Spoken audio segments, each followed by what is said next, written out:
Hello, Ztrot here, and welcome back to another episode of OS Talk. Today I have a very important person with me named MMzz. He's part of the Tyco mapping community, and we're going to go ahead and interview him today. How you doing, Mittens? I'm doing great. How about you, Ztrot? I'm doing fantastic. I won't keep you too long today, so let's go ahead and get right into the questions. So, obviously the first one, how did you get to know the game?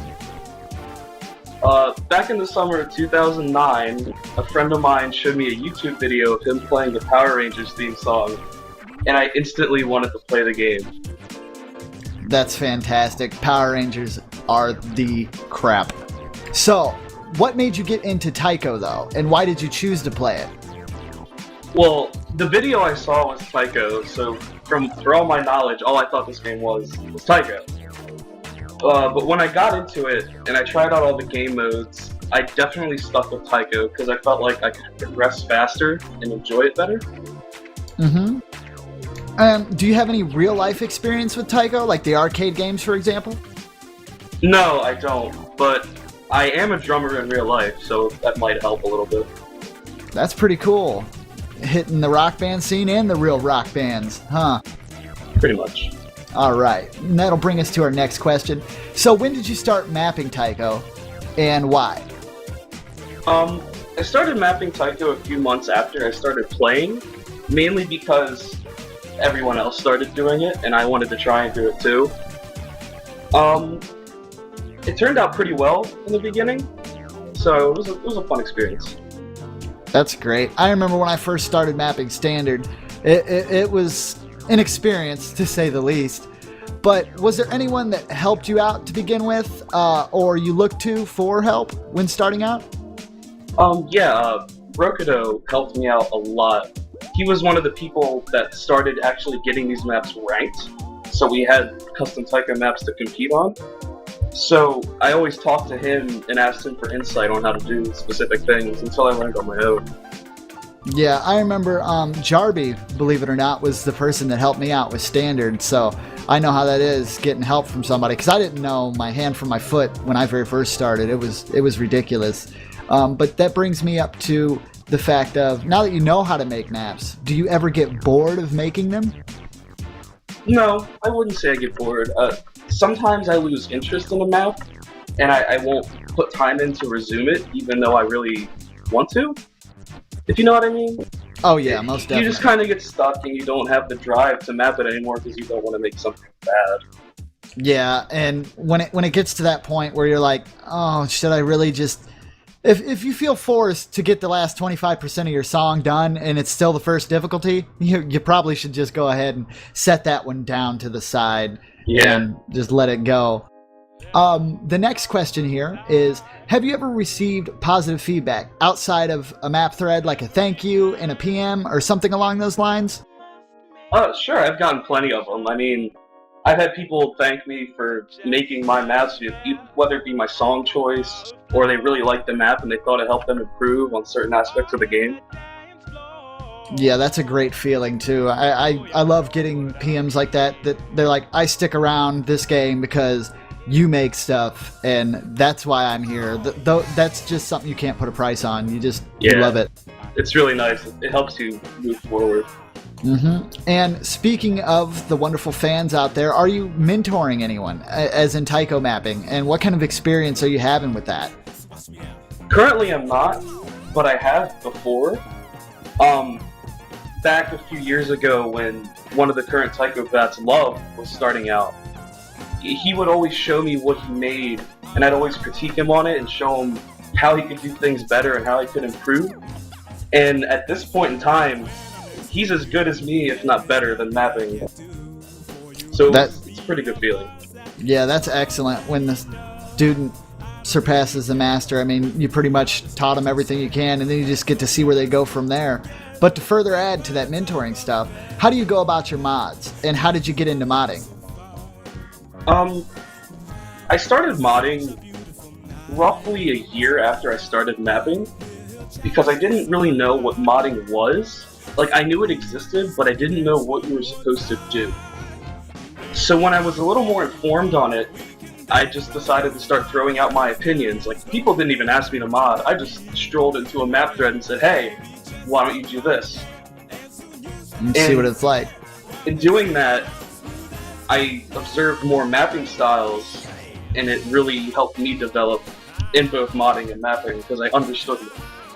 Yeah, it's kind of hard to get into the modding scene, to be honest.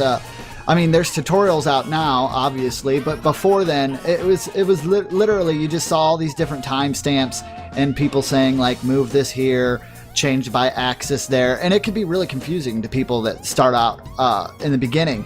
But with Tyco, it's a little bit easier. So that brings me to this question: do you think it's easier to map Tyco over standard, or is it the other way around? Personally, for me, I think it's much easier to map Tyco. Because whenever I approach making something, it's always rhythm. I always put the rhythm before anything. So that sometimes conflicts with OS because you have to put in the facts of like design and flow and all this crazy stuff that goes over my head sometimes. Yep, them OS standards gotta be pretty. But speaking about that as well, your mapping process, has it changed over the years, or has it gotten better, or do you feel that it's still pretty much the same as when you started? It changes a lot. It's every time I try to make a new map or I hear a song, I'll try something new, and it'll be sort of a breakthrough on something I never thought could be possible before, or something I even looked down on before. And then when I personally started using it, I was like, wow, this is really good. So it's never stayed the same, and I don't think it ever will. No, it's definitely one of them breakthrough moments when you find a pattern, or you've seen it used ill-properly or not in the right way, then you decide to try to use it yourself, or you see someone that does the exact same thing, yet it works. That's kind of makes you think, what you've been doing, is it right, is it wrong? Makes you have to start all over, and it's something that'll really mess with you if you let it. But yeah, and that's a beautiful thing about mapping, really. It's because like, even though it's a game with just two colors and sliders and spinners, it's really complicated when you get into it and you know how the game works. Oh yeah, and with the sliders and spinners, you also have to remember Tyco's a lot more known for its measure changes too. That's something you see more in Tyco than you do in standard, like from your 1/4 to your 1/6. Yeah, that's true. That's one of the things that really curves into the difficulty of Tyco, and it's something we do to make things more fun and more interesting. Mm-hmm. Because if you're just sitting there flat out following a basic rhythm, no one's really going to have fun. No, it becomes far too easy. But moving off that for a little bit, do you have any hobbies apart from OS? I play many MMOs frequently. I play a lot of other rhythm games frequently. And other than that, it's just mainly a social life with friends in real life. Yeah. Speaking of other rhythm games, I don't want to go too far off on a tangent here, but I figured I might as well ask, have you played Jubeat at all? Yes, I play it on my iPad almost every day. It is a fantastic game. I just had to get that out there. I love Jubeat. I know you do. One of the maps I made about a year ago was directly involved with Jubeat. But moving away from the Jubeat and getting back to the interview at hand, did you ever have any problems with the Tyco community? And I know that's a touchy subject, so answer that at your own discretion. I mean, I don't want you putting it in a bad light, but at the same time, if there's an issue, go ahead and bring it up. Well, I wouldn't say it's personal issues. I mean, sometimes there are conflicts between two people, but most of the time it's issues in the community as a whole. Like whether it be us talking about the ranking criteria or the PP system or anything else along those lines, there's usually 2 or 3 parties of people that really will stick to their ground and be very stubborn, which isn't bad, but it's not good at the same time. But in the end, we usually do reach a middle ground. Yeah, and that's the best possible thing we can do. I mean, we can't always have it. You can't have your ice cream and eat it too sometimes. Sometimes you just got to find the middle ground. Speaking of middle ground and discussions and stuff like that, some might not know that you actually managed the mat before they went on their ways and upgraded to bats.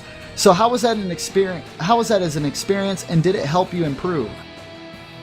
It was a very interesting experience. It was a very spontaneous thing that happened because mainly how we were choosing the mats, a lot of people didn't agree with it. So I decided to step up and try to take control. Well, not control, but, give it some guidance on how to put it in a better direction. So when me and Garvin teamed up, we did it for a solid 2 or 3 months, and it was very interesting because it opened my eyes to how people mod and how people can have very different opinions on what makes something good, and it still is good. Yeah.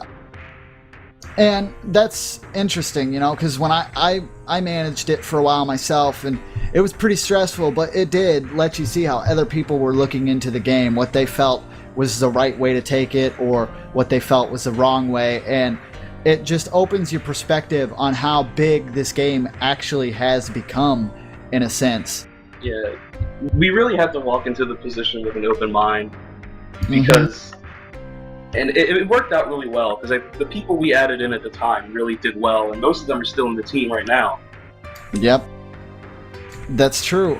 But at the end of the day, do you think all the time you've put into this game mode has paid off for you? Yeah, it definitely has.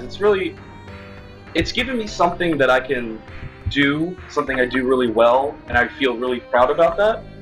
And it's also opened a lot of doors for me to do other things. I mean, I'm really good at Tyco, and I applied that skill into O Standard, and I'm pretty decent at that, and I know how it works. And it follows the same for mainly any rhythm game. It's a lot easier to pick up because you're so good at something else that really has skills you attribute to it. Yeah, and definitely not joking with the skills, because I see you're pretty high up there in the ranking ladder. So a lot of our players would probably like to know what kind of style you use for Taiko, and have you changed since starting? Do you use single hand layout with ZXCV, or do you have a custom set of keys? Do you use one hand or two? I use both my hands. I use the default layout, but not on ZXCV. They're on different spots on the keyboard. But I mainly use my right hand to do most of the single tapping, like most people do in O's. And then when 1-4 or 1-6 come into play, I bring in my left hand to complete the patterns. Yeah, I definitely I usually start with my pointer finger for my streams or anything, and then if there's no streams, if we're talking solid 1/4 or 1/2, I'm using if it's a low BPM, I'm using one finger. If it's a higher BPM, in comes two. And before we wrap this up today, the final question I have for you is: do you have any plans you would like to achieve in the future? I'm not really sure. I really like where I stand right now. I feel like I'm really established and accomplished to myself personally. I'm a pretty high-ranked player, and I have a good understanding of the game and how to map it.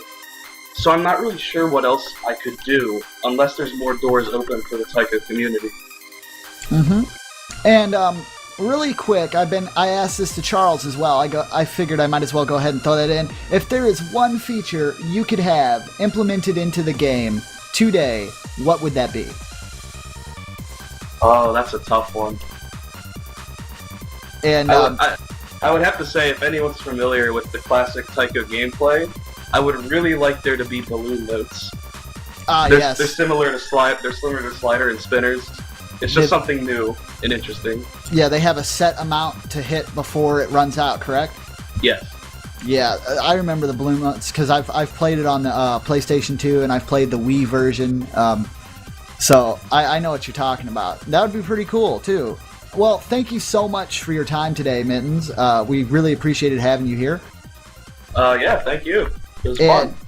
And this is the OS Talk with Z-Trot and Mittens signing off.